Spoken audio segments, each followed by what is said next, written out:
Saya batuk. Korang batuk tak? Saya selesema. Kalau korang batuk atau selesema, pakailah pelitup muka.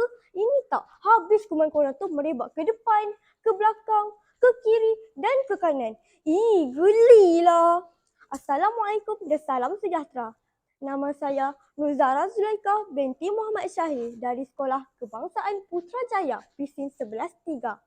Pada hari ini, saya ingin menceritakan tentang sebuah buku yang bertajuk Influenza, MERS dan COVID-19.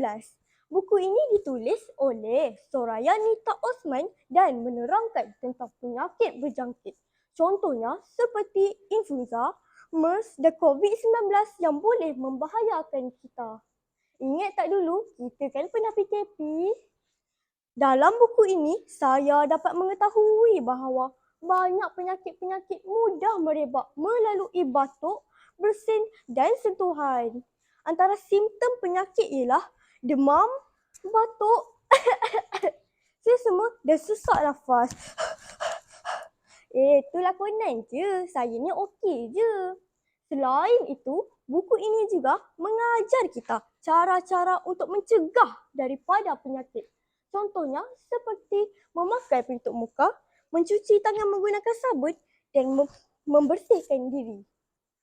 Ingat orang dulu-dulu kata mencegah lebih baik daripada merawat. Jadi jangan nak tunggu demam panas baru nak makan ubat. Dah tahu demam tu makan je terus. Ubat ni bahaya kalau kita tinggalkan. Pergi ke kedai membeli roti. Singgah sebentar membeli jamu. Kalau nak badan sihat setiap hari, jagalah kebersihan dirimu selalu. Akhir sekali, saya berharap kamu semua dapat menjaga kebersihan agar hidup sihat dan selamat. Ingat tahu, tangan bersih, badan ceria. Penyakit pun entah lari ke mana. Sekian daripada saya.